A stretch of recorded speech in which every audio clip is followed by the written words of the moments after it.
everybody. It's me, Mrs. Kokenauer, the librarian at Alice D. Contreras Elementary. And it's good to be with you today, even though we can't see each other. I would like to read to you a new book. This one is by one of my favorite authors and illustrators about my favorite characters. Arthur's Teacher Moves In is the title of this book by Marc Brown. He's the author and illustrator. And thank you to Scholastic Press for giving us permission to read it together today. Arthur's Teacher Moves In. Now we know Arthur's teacher is Mr. Ratburn.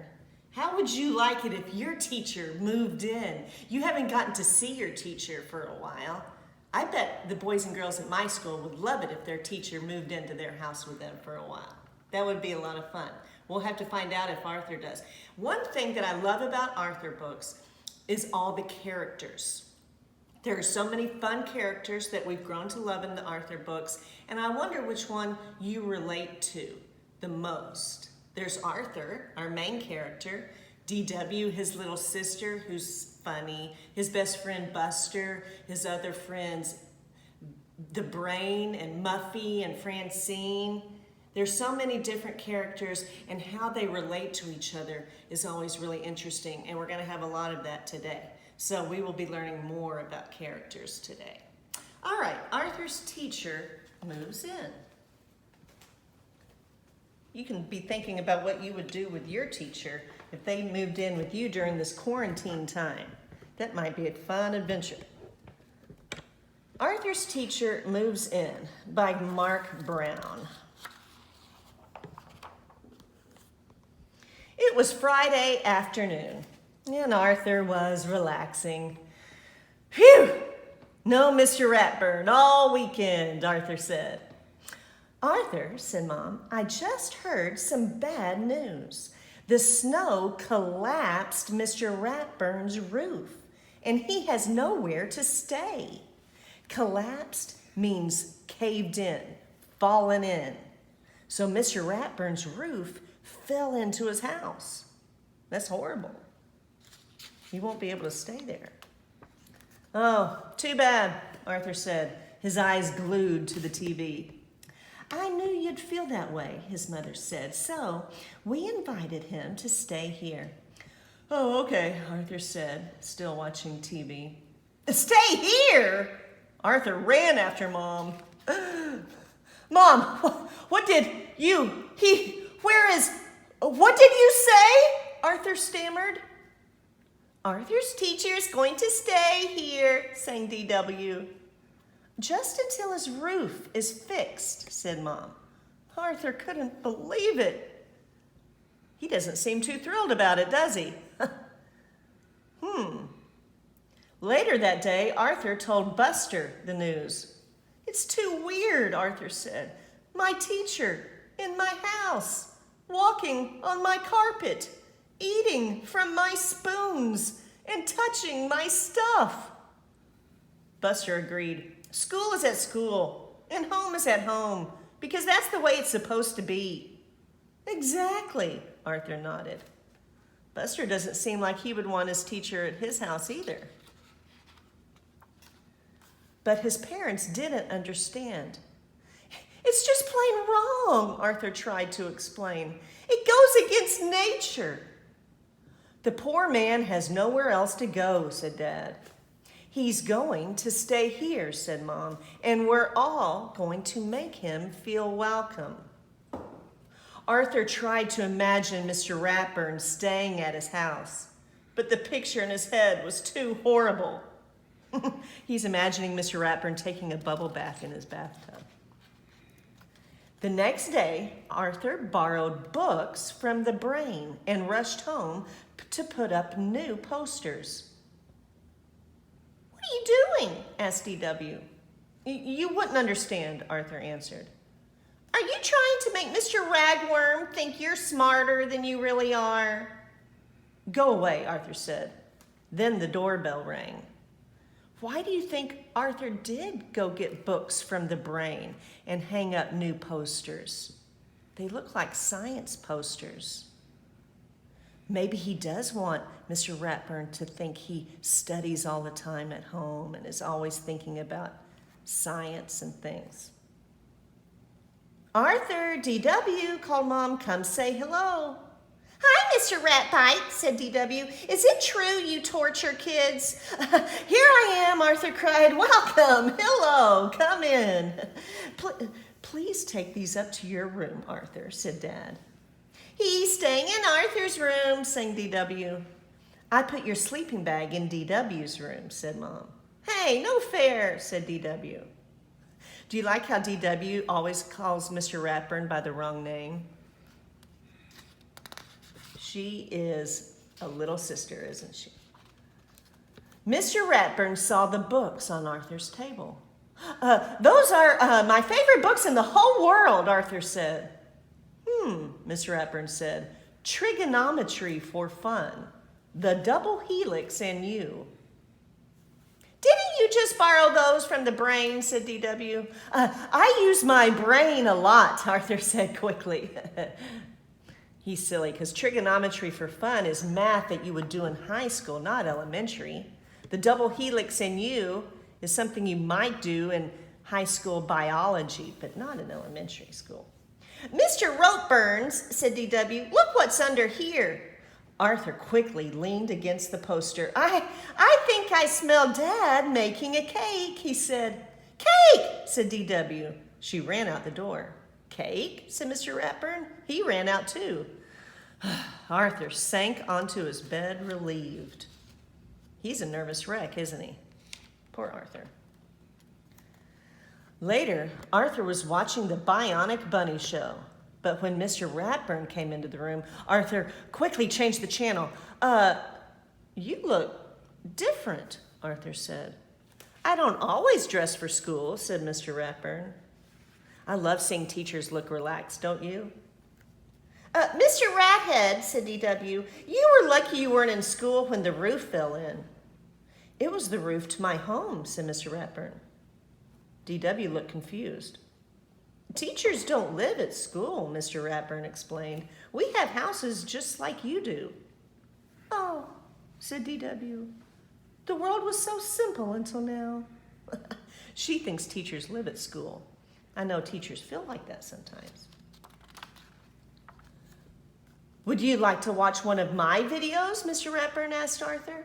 Of course, said Arthur. I love educational videos. He thinks Mr. Ratburn only watches things for school. A cartoon kangaroo appeared on the screen.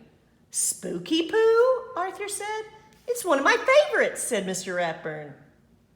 After Spooky Pooh, Mr. Ratburn covered Arthur's history book with a handkerchief and waved his hand over it. When he pulled the handkerchief away, the book was gone. Shazam! No homework tonight. Wow, said Arthur. Can you teach me that? Sure, Mr. Ratburn said. Mr. Ratburn can do magic tricks. Who knew? He's a fun guy. For dessert, Dad brought out a huge cake. I like it when Mr. Ragbert stays with us, said DW. Oh, DW. That is a fun treat, though, isn't it? Having a big cake like that. On Monday morning, Arthur's friends all shook their heads. Can you imagine Ratburn living with you, said Buster. I bet Arthur's ready to run away, said Francine. Hey, Arthur, said Buster, you can stay at my house until Ratburn goes home. It's not so bad, said Arthur. He taught me a magic trick. We had fun. Mr. Ratburn waved at Arthur. Arthur waved back. At lunch, everyone was talking about the math test. I got a C-, Buster said. You beat me, Muffy said. Arthur got an A, said Francine. It's not fair. Yeah, we could all get A's if Mr. Ratburn lived with us and our fathers made cakes for him, said Muffy. But I studied hard for that test, Arthur protested. Sure you did, everyone said. Okay, we're starting to have a problem here. They seem a little angry at Arthur for making an A on the math test. Why would they be angry at him for making an A on a math test? Do they think that it's only because Mr. Ratburn is staying at his house? But Arthur said he studied hard for that test. That doesn't seem fair to get mad at him. After school, all of Arthur's friends were busy. Want to watch some spooky poo? Arthur asked. I don't think so, said Buster. I don't want to get between you and your new friend. Oh dear. That's not good. Buster and Arthur usually do a lot of things together. They're best friends. Buster doesn't want to hang out with Arthur because of Mr. Ratburn being there? Or because he made a good grade on the test? Want to go to the Sugar Bowl for some hot cocoa?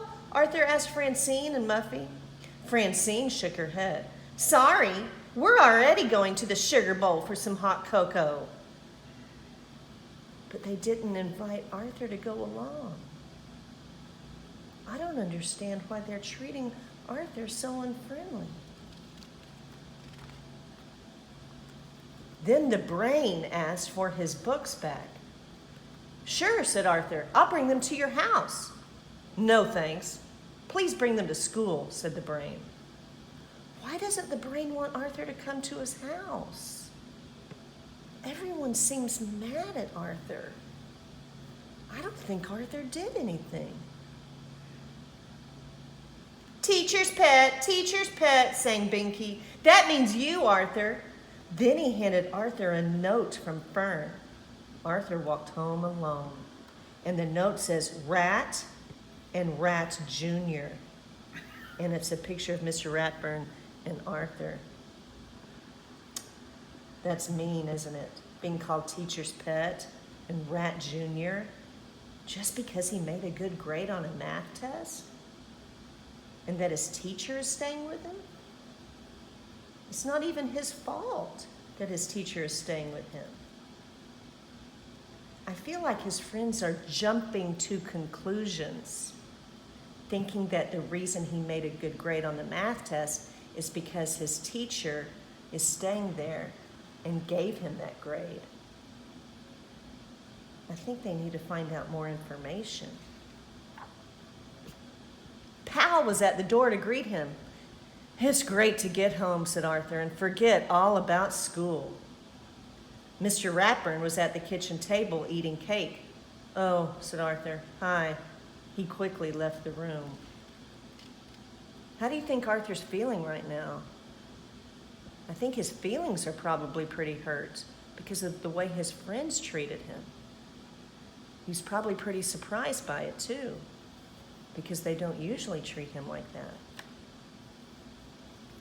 Later, Arthur showed Fern's drawing to his parents and Mr. Ratburn. And Binky called me a teacher's pet, Arthur said. Maybe I should talk to everyone, said Mr. Ratburn. No, Arthur said, that will make it worse. Now let me tell you, I think this is great that Arthur showed his parents the picture and told his parents all about what is happening with his friends. That is exactly what Arthur should do. If he didn't, he would just be sad all by himself and not know how to solve this problem with his friends. You should always talk to your parents about it and let them help you decide how to solve the problem. I'm so glad he's doing that. You know I wouldn't give you special treatment, Mr. Ratburn said, and you have studied hard lately. If you gave me an F, said Arthur, that'll prove I'm not a teacher's pet. Soon they'll realize that they're wrong, said Mom. Not as soon as if he gave me an F, said Arthur. But getting an F is not the answer to his problem, is it? That would make his grades really bad. He should be proud of making good grades. There's got to be some other way to show his friends that they're jumping to conclusions, that he's not a teacher's pet. Tuesday at lunch, everyone made fun of Arthur. Teacher's pet, sang Binky. If cake gets you 1 A, will apple pie get you 2 A's, said Francine. Maybe with some vanilla ice cream on top, said Muffy. Arthur tried to laugh. They are not being good friends right now. I'm really disappointed his friends. They should be asking him more questions to find out the truth instead of jumping to conclusions. Mr. Ratburn walked over. "Arthur, I won't be staying at your house anymore." "Really?" said Arthur. Mr. Ratburn nodded. "I need to be closer to my house to supervise the work on my roof. So, Francine's parents have invited me to stay with them. After that, I'll be staying at Binky's house. Who knows," said Mr. Ratburn as he walked away. "I may also stay at Muffy's, Buster's, Fern's." That's the end. Interesting. Mr. Ratburn figured out a way to solve the problem. If they think Arthur's getting special treatment because Mr. Ratburn is staying with Arthur, then he'll just spread it around and stay with all of them. And if Arthur keeps making good grades, they know it's because Arthur is really studying hard. I wonder what his friends should have done instead of jumping to conclusions. Maybe they should have asked Arthur, "Can you help me study for the next math test?" so that they could make an A too. This is the AR test number, if you would like to take an AR test on this book. And I hope you enjoyed that book about Arthur's teacher moving in. I hope it made you think about what you would do if your teacher moved in with you. This would be an especially exciting time if your teacher moved in with you during this quarantine. I wonder what fun things you would do together. That would be fun.